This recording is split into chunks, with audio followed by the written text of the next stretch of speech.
Dave Roberts, doing something he's never done in the postseason before. And why is this year different than every other year? And where the heck did this bullpen management come from? Now, before we get into all of the managerial history and the bullpen moves, we have to start with the beginning. The history of Dave Roberts. Roberts grew up a three-sport athlete in San Diego, and talk about a guy who can gain the respect of his major league athletes.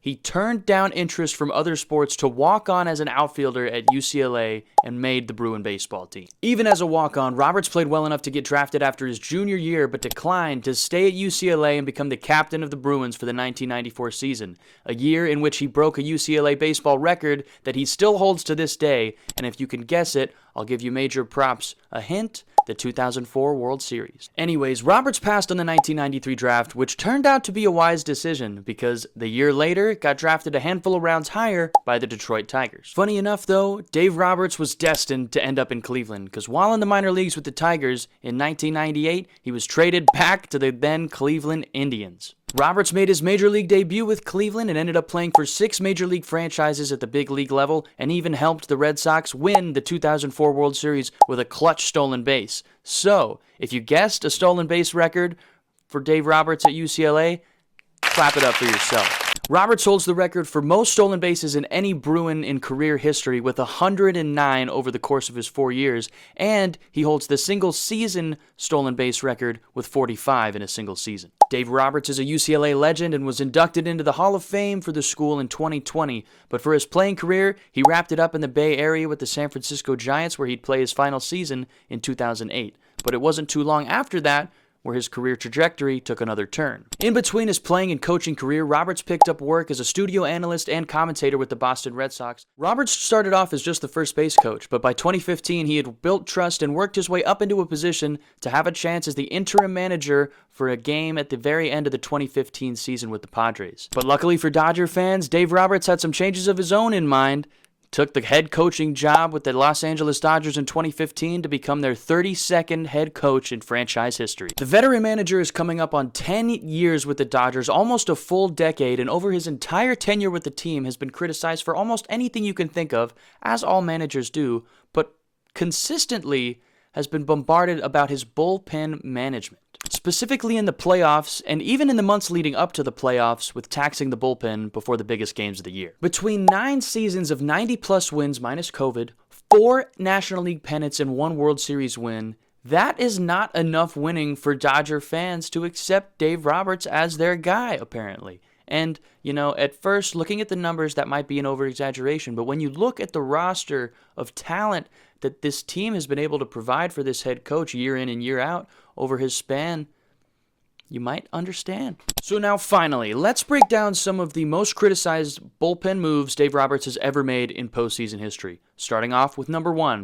Brandon Morrow in 2017. There's an asterisk there for a reason, we'll get to that later. So 2017, Dodgers-Astros World Series in Houston, tied up 2-2, crucial swing game, Game 5. Brandon Morrow had a great, phenomenal 2017 regular season for the Dodgers. Look at these numbers right there. Had masterful performances in games 1, 2, 3, and 4 of the World Series with just 1 earned run.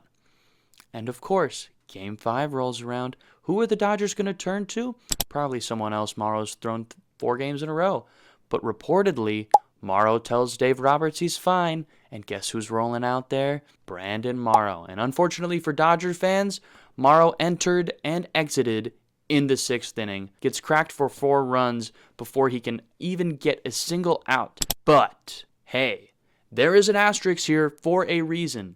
This game was in Houston in 2017, which we now know the Astros were cheating the entire length of that postseason with a hidden camera in center field, letting their hitters know exactly what pitch was coming. So, this one might need to be wiped right off of Dave Roberts and Brandon Morrow's career history right here. Number 2 is Ryan Madson. This guy was a trade deadline acquisition for the Dodgers, a depth starting pitching piece who happened to make some postseason rosters due to some injuries and solid postseason work in the DS and CS leading up to the World Series, but in 2 World Series outings looked shaky, got a quick yank out of the game.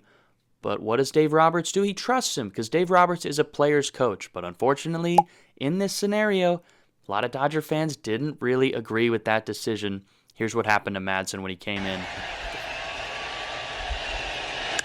High fly ball to right. Back at the wall. It is gone. So yeah, high leverage situation. Ryan Madsen might not have been the first name that popped into my mind when I went to the bullpen, but unfortunately, we already know what happened. Let's up that bomb. Red Sox go on to beat the Dodgers the next day. Lastly, number 3. Probably one of the most surprising years Dodger fans can remember in most recent history, because they did not make it to the World Series. They were, in fact, bounced by the Washington Nationals. So in Game 5 of this series, Dave Roberts finds himself in a tricky situation, has to go to some bullpen guys early.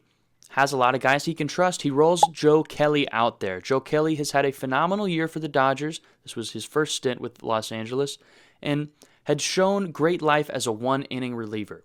He had had a few 2-inning situations all year in which he had allowed 9 runs in. So the guy can't really go 2 innings. He's a 1-inning John, as my old coach used to say.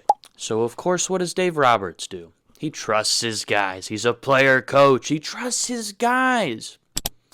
Bites him in the butt again. Joe Kelly goes out for that 2nd inning, allows 4+ runs, and the Nationals go on to beat the Dodgers that day. And who knows, the rest is history. Dave Roberts won the 2020 World Series. A lot of people don't think that one counts. But in 2024, he's coming for all of the haters. Let's look at his prowess so far on this 2024 run. First San Diego, in-division rival, Dave Roberts wins 2 bullpen games and holds on to 2 games that were within 2 runs in the last innings, which called on a closer to be chosen. He ended up making what seemed to be the right decision. Fast forward to the CS versus the Mets. Roberts goes 2-1 in bullpen games, but the final one happened to be the dagger that closed the Mets season. So how much of this success can you attribute to Dave Roberts' bullpen management?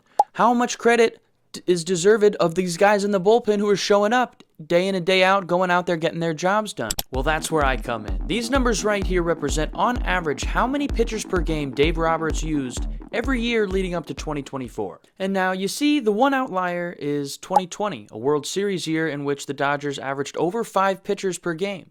And the similarity here is right here with the 2024 postseason.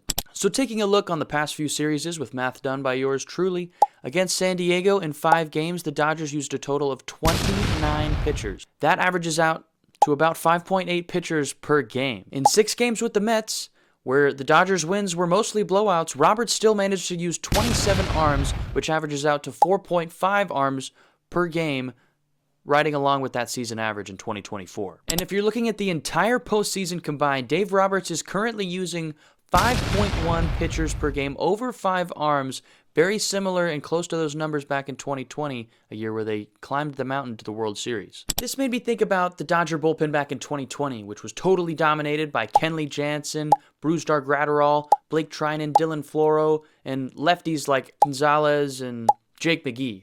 And then you think about this 2024 bullpen that stacks up quite similarly. You think of the lefties. You got Anthony Banda, Had Vesia, rip him, but then you got Ryan Brazier, a guy like that who can go both ways with reverse splits. Then there's Daniel Hudson and Michael Kopech, 2 more shutdown arms. Still got Trinan, he's still here. He replaced Kenley Jansen with none other than Evan Phillips to top it all off. So what I'm getting at here is that it seems like the secret recipe for Dave Roberts is just having the right mix of guys down there. Your sinkers, your cutters, your sliders, guys who can be in the zone and be effective multiple days in a row. So this just goes to show a lot of the blame always getting thrown back on those coaches, when in reality it always comes down to the execution and performance of those guys playing on the field. The question now is, can they keep it up as a collective unit into this 2024 World Series against some of the best hitters they're going to have to work around yet? I myself am excited to see what's going to happen. Game 1 going on in Los Angeles tonight. World Series, Dodgers-Yankees.